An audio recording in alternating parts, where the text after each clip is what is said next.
Hey there, you're watching Half Asian Tarot Queen. I am Elisa and here to do another reading.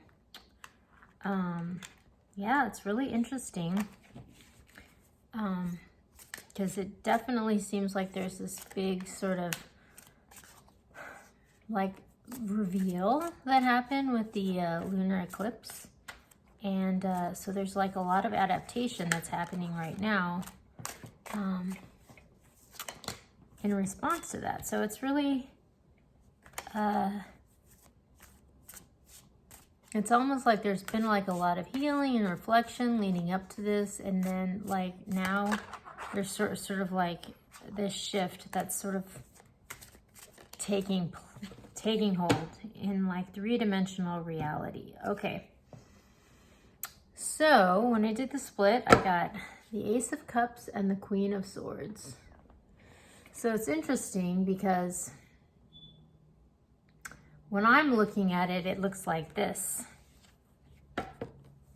There's this cup of love here, and then there's this Queen of Swords, and she's like super guarded, like, you know, she's been wrung through the ringer. So she's, you know, she's got her hand open, like she's considering this cup of love, but at the same time, she's not just going into it with rose-colored glasses. Like she's definitely gonna, you know, investigate and like fully make a decision with her eyes open. So when I pull down this Queen of Swords, we get the King of Swords, Two of Wands, the Five of Wands, and then we interestingly have the Page of Wands, the Eight of Wands, and we have the Death. So basically what I'm getting is this Queen of Swords has been through a lot, and she's really cut the BS out of her equation, you know. She's laid down the law, and that has kind of opened up this new beginning for her, you know. It's like almost like she's cut away this conflict that's been holding her back. And now that's making way for like wish fulfillment, good news, and changes that are happening, you know. But like, it didn't come easy. We'll just say that. Like she had to ride through some rough waters to get there. So then we have this Ace of Cups coming in, you know, but she's suspicious about it. Like we've got the Moon here, you know, so there's something hidden. But what's interesting is when I pick up what's hidden, it's like the Ten of Pentacles. So it's actually really good. This is a good thing, but she might not be seeing it that way right now because she's like super suspicious. So that's an interesting message. I'm going to go to the Mystical Shaman. Get another split here and see where we're going with this, but it definitely feels like movement,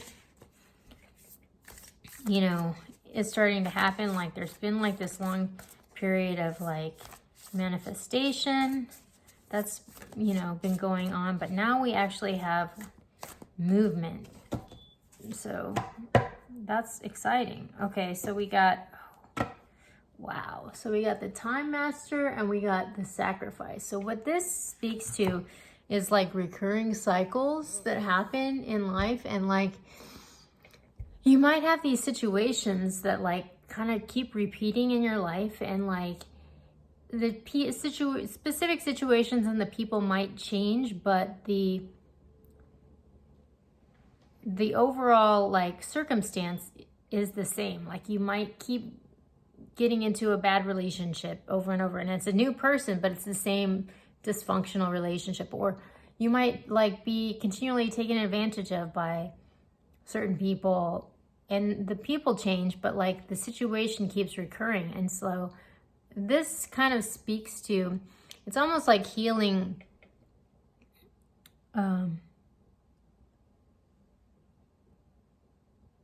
inherited,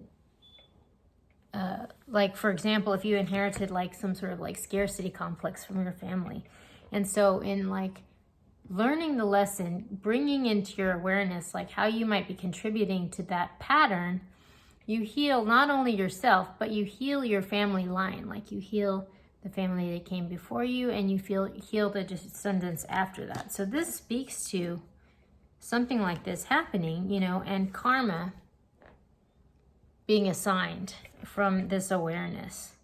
So it's interesting because this Time Master falls right under this Queen of Swords. So what I'm kind of getting is this Queen of Swords, you know, she has successfully cut away the crap, you know, and so she's got this really good karma that's coming towards her. But because of everything that's ever happened before, and because of these patterns, she's kind of expecting it to be the same old thing that that's been happening over and over and over again.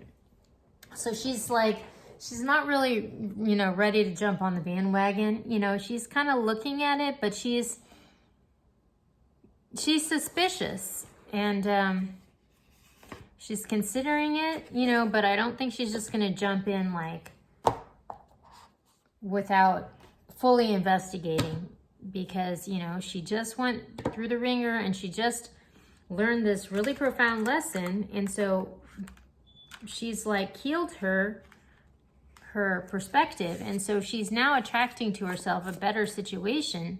However, she's just never experienced that, so she's not necessarily trusting that it's actually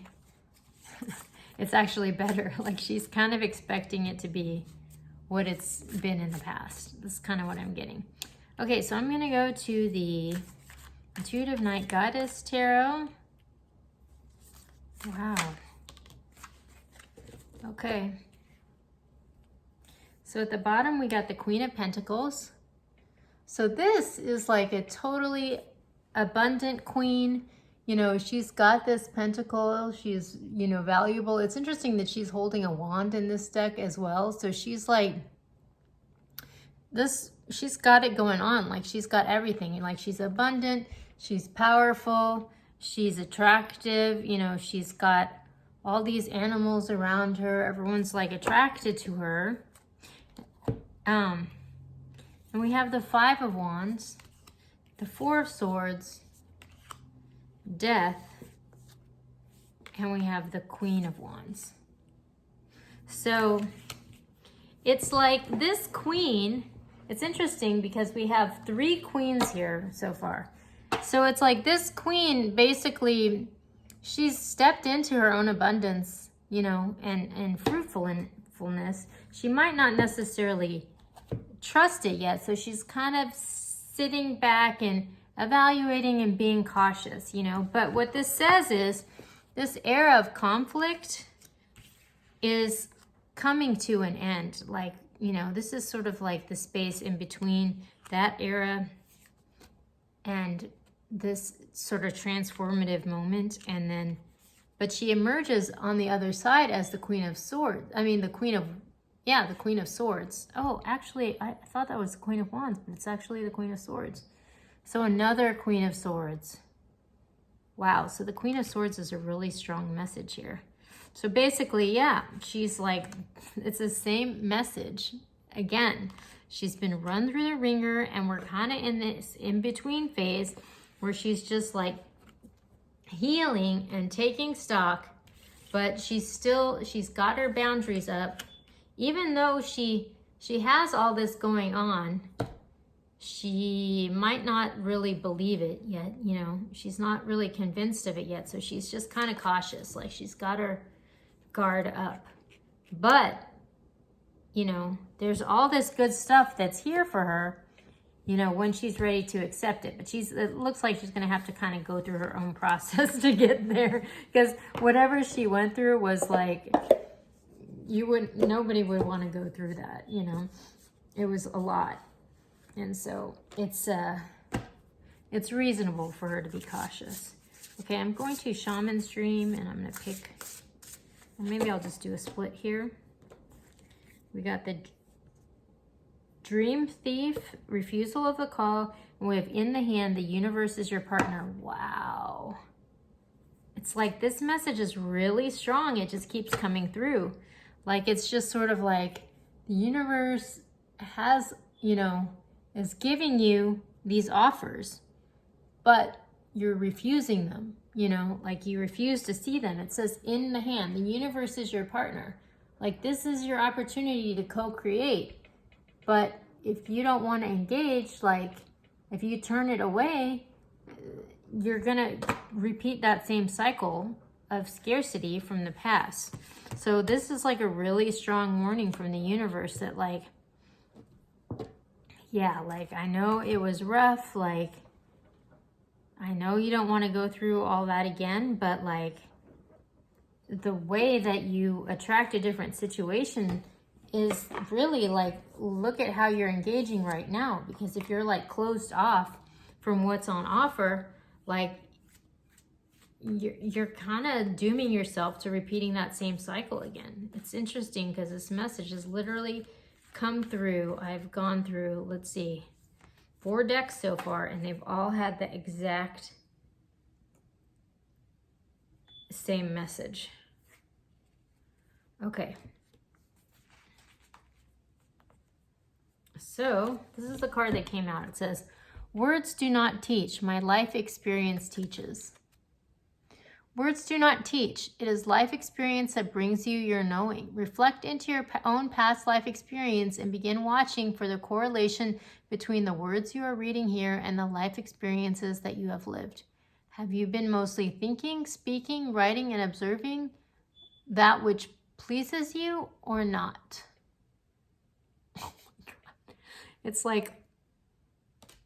like the same message again. It's just sort of like, if you want to create, you have everything at your disposal.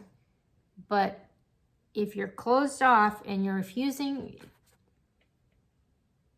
to engage that energy and to manifest and to use it for the positive, like, that's what you're manifesting. You're manifesting scarcity and lack. So if you want to move forward into abundance, you have to change how you engage. Like, this is not the right approach. And even though it's reasonable to feel that way, it's almost like what needs to be looked at is maybe healing that feeling and, you know, recovering from it so that you won't be compelled to engage the world from this place of wounding. So this is a really, really, really strong message that's coming through. Really powerful. So yeah, it's something to look at. Like, take your time. Like, it doesn't look like there's any reason why we have to hurry, you know, but just don't stop moving, you know. Go slow if you have to, but keep moving forward.